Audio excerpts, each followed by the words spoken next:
खास एडिशन हम आज आपके लिए मुंबई से लेकर पहुंच रहे हैं। लेकिन खबर आज सबकी निगाहें अब लखनऊ पर टिक गई है, क्योंकि उत्तराखंड में शपथ ग्रहण हो चुका है। देहरादून में जो आज बहुत सारे सितारे जमा थे राजनीति के, उनका फोकस अब 48 घंटे के आसपास के बाद होने वाली लखनऊ के शपथ ग्रहण समारोह पर चला गया है। लखनऊ का इकाना स्टेडियम जो है, जिसका नाम अटल बिहारी वाजपेयी जी के नाम पर रख दिया गया है, उसमें तैयारियां लगभग पूरी हो चुकी हैं और उसी शपथ ग्रहण को लेकर दिल्ली में अब अगले कुछ घंटों तक काफी गहमागहमी रहने वाली है। देहरादून से मुख्यमंत्री योगी आदित्यनाथ, जिनको शपथ लेनी है 2 दिन के बाद, वो दिल्ली पहुंच गए हैं। उनके साथ यूपी के बीजेपी के तमाम बड़े नेता इस वक्त दिल्ली में मौजूद हैं और बताया जा रहा है कि कुछ ही देर में अमित शाह के साथ एक बड़ी बैठक होने वाली है, जिसमें मंत्रिमंडल के रूप को अंतिम शक्ल दे दी जाएगी। लेकिन इन सब तमाम गहमागहमी के बीच में आज सबसे बड़ा सवाल ये हो गया है, या सबसे बड़ा सिंबल ये हो गया है कि बुलडोजर से सरकार बनती है क्या? क्योंकि बीजेपी ने और इनफैक्ट खुद मुख्यमंत्री योगी आदित्यनाथ ने बुलडोजर को अपना सबसे बड़ा इस चुनावों में आप कह सकते हैं प्रचार का माध्यम बनाया। बुलडोजर बाबा का नाम उनको दे दिया गया, बाबा बुलडोजर ने कुछ अखबारों ने लिखा। वो बुलडोजर आज देहरादून में छाया रहा। जब योगी आदित्यनाथ पुष्कर सिंह धामी के शपथ ग्रहण में पहुंचे तो वहां पर बुलडोजर बुलडोजर के नारे लगे। वो दृश्य काफी ज्यादा देखने वाला था। ये तो बात मैं सिर्फ देहरादून की कर रहा हूं। एक दिन पहले आपने हमारे चैनल एबीपी न्यूज पर खबर भी देखी होगी कि कैसे मध्य प्रदेश के मुख्यमंत्री शिवराज सिंह चौहान भी अब बुलडोजर मामा कहलवाने में अपने आप को आनंदित महसूस कर रहे हैं। तो ये जो बुलडोजर है, जिसको लॉ एंड ऑर्डर को कंट्रोल करने के लिए एक बड़े हथियार के तौर पर योगी आदित्यनाथ ने अपनी पिछली सरकार में प्रोजेक्ट किया, क्या ये बुलडोजर विकास का भी प्रतीक है? क्योंकि बुलडोजर से सड़कें बनती हैं, पथ निर्माण होता है, राष्ट्र निर्माण का रास्ता भी गुजरता है। निर्माण जरूरी है। इसीलिए हम आज अपना सवाल जो मैंने आज दर्शकों के लिए छोड़ा है एबीपी न्यूज के ट्विटर हैंडल पर, वो सवाल भी इसी अंदाज में है। और वो सवाल ये है कि क्या बुलडोजर पर बैठकर बीजेपी 2024 को जीत पाएगी? अगर आपको लगता है हां, तो ऑप्शन ए को क्लिक करिए, और अगर आपको लगता है नहीं, तो ऑप्शन बी को क्लिक करिए। @एबीपी न्यूज के हैंडल पे जाकर आप अपने जवाब हमको भेज सकते हैं। तो बीजेपी क्या 2024 जीत पाएगी इसी बुलडोजर पर चढ़कर? यह है आज का सवाल आप तमाम दर्शकों के लिए। तो ये बुलडोजर बाबा और ये बुलडोजर का प्रतीक भारतीय जनता पार्टी के लिए क्या सुनहरे दिन, सुहावने दिन लेकर आ रहा है? इसी मुद्दे पर बात करेंगे, क्योंकि विपक्ष ने यह हंगामा किया कि बुलडोजर तो विध्वंस का प्रतीक है, बुलडोजर से तो विपरीत लोगों को दबाया कुचलाया जाता है। ऐसे में अब सवाल यह कि ये बुलडोजर बीजेपी को कितना भाएगा? इसी मुद्दे पर बात करने के लिए कुछ खास मेहमान हमारे साथ जुड़ेंगे। वो स्क्रीन पर आपके सामने हैं। भारतीय जनता पार्टी के नवनिर्वाचित विधायक हैं, हमारे पूर्व साथी रह चुके हैं शलभ मणि त्रिपाठी, जो कि मीडिया में मेरे साथ काम कर चुके हैं। शलभ हमारे साथ जुड़ेंगे। अभिषेक सोम हमारे साथ होंगे, सपा के नेता हैं। अभिजेश अवस्थी हमारे साथ जुड़ेंगे, आरएसएस के विचारक हैं। और अरुण राजभर साहब जुड़ेंगे, जो कि अखिलेश यादव के साथ मिलकर उनकी पार्टी एसपी ने चुनाव लड़ा था, लेकिन अब वो लोग विपक्ष में हैं। सवाल ये कि ये बुलडोजर बाबा क्या वाकई में बीजेपी का वारा न्यारा कर सकता है 2024 के लिए? आइए देखते हैं मेरे सहयोगियों की ये बेहद खास रिपोर्ट।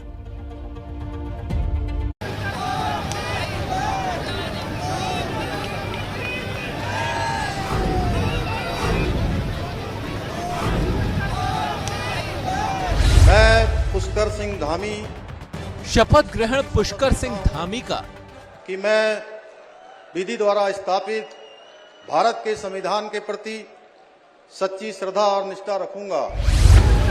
और जय जयकार बुलडोजर बाबा की।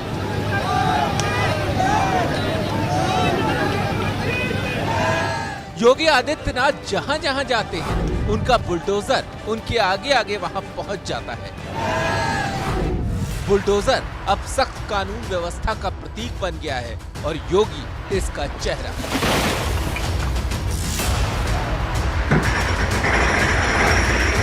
का भी देखो विकास भी कराएंगे, लेकिन बुलडोजर रुकेगा नहीं।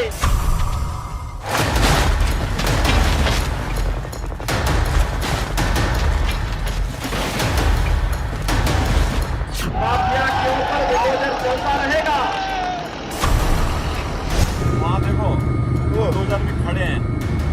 सभा में। अभी तक तो हम बाबा मुख्यमंत्री बुला रहे थे, अब वो बाबा बुलडोजर वाले बाबा हो गए। प्रचंड बहुमत के साथ सरकार बनाएगी। उत्तर प्रदेश चुनाव में बुलडोजर को लेकर खूब गर्मी दिखाई दी। अखिलेश यादव को लगता था कि शायद बुलडोजर के जरिए योगी पर उनका हमला लोगों को खुश करेगा, लेकिन इसी बुलडोजर को योगी ने अपना हथियार बनाकर उनके खिलाफ ही चला दिया। उनका नाम एक अंग्रेजी के अखबार ने बदल दिया और अब हम भी उनको उसी नाम से बुलाएंगे। अभी तक तो हम बाबा मुख्यमंत्री बुला रहे थे, अब वो बाबा बुलडोजर वाले बाबा हो गए। और अच्छा किया उन्होंने बुलडोजर अपना मेंटेनेंस में डाल दिया, क्योंकि जो कब्जा करेगा पीछे से राज्य सरकार का बुलडोजर भी तैयार बैठा रहता है। उन्हें मालूम है कि अगर गलत करेंगे तो राज्य सरकार ऊपर से बुलडोजर चलाने का कार्य करेगी, और बुलडोजर चलने में किसको सबसे ज्यादा परेशानी होती है? भारत माता की। योगी आदित्यनाथ ने इस मुद्दे को ऐसा लपका कि बीजेपी की हर सभा में बुलडोजर दिखने लगे। मकसद साफ था, योगी आदित्यनाथ बुलडोजर बाबा की छवि को सही साबित करना चाहते थे। यही वजह है कि सिर्फ योगी आदित्यनाथ ही नहीं, प्रधानमंत्री मोदी से लेकर गृह मंत्री अमित शाह तक अपनी रैलियों में बुलडोजर का जिक्र करते रहे। पहले जो सरकार में थे वो यहाँ जमीनों पर अवैध कब्जे करवाते थे, आज ऐसे माफियाओं पर जुर्माना लग रहा है, बुलडोजर चल रहा है। लगभग 2000 करोड़ की संपत्ति को भूमाफियाओं से मुक्त कराकर वहां गरीबों के आवास बन रहे हैं, कहीं एजुकेशनल इंस्टीट्यूट बन रहे हैं। ये 2000 करोड़ की संपत्ति सपा बसपा सपा बहन जी और भतीजे के राज में ये 2000 करोड़ की संपत्ति सपा और बसपा के भूमाफियाओं ने कब्जे की थी, उसको मुक्त कराने का काम भारतीय जनता पार्टी की योगी सरकार ने किया। दरअसल अपने 5 साल के राज में योगी आदित्यनाथ ने माफिया के कब्जे वाली जमीनों पर खूब बुलडोजर चलाए। माफिया पर हुई ये कार्रवाई योगी के सख्त प्रशासन की नज़ीर बन गई। अखिलेश ने इस कार्रवाई के जरिए उत्पीड़न का दांव खेलने की कोशिश की, लेकिन पासा उल्टा पड़ गया। यूपी में बीजेपी की जीत में बुलडोजर की अहमियत जश्न की इन तस्वीरों से साफ हो जाती है।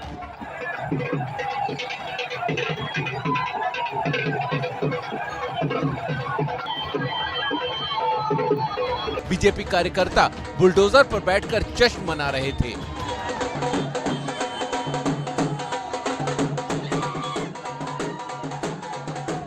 कोई खिलौने वाला बुलडोजर सिर पर बांधे था,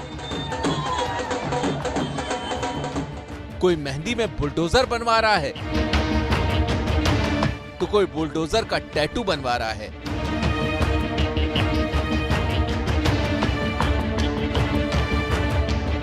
चुनाव में जीत के बाद बीजेपी अब बुलडोजर वाली नीति को आगे बढ़ाने का पैगाम दे रही है। वो तो एकदम रवा हो गया है, अब तैयारी पूरी हो गई है। आप सरकार का गठन हो जाए, बुलडोजर खड़ा हुआ। योगी के बुलडोजर का असर यह है कि बीजेपी शासित राज्यों ने अब योगी की इस नीति को अपना लिया है। उत्तर प्रदेश में बाबा का बुलडोजर चलता है, तो अब मध्य प्रदेश में शिवराज सिंह चौहान मामा का बुलडोजर चला रहे हैं। आज मैं ये साफ कह रहा हूं, यहां भी कह रहा हूं, चंदपुरा में और मध्य प्रदेश में जितने गुंडे और अपराधी हैं वो भी सुन लें।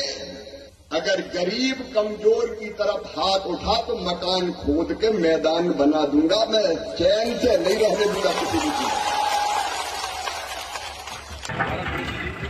यूपी से निकली बुलडोजर वाली हवा अब मध्य प्रदेश से लेकर राजस्थान और छत्तीसगढ़ तक जाएगी। योगी आदित्यनाथ की बुलडोजर वाली चुनावी स्ट्रेटजी को अब बीजेपी हर चुनावी राज्य में अपनाएगी। वैसे भी राजनीति में प्रतीक बहुत अहमियत रखते हैं और बुलडोजर की ताकत और कानून व्यवस्था पर सियासत में बुलडोजर बीजेपी के बहुत काम आने वाला है।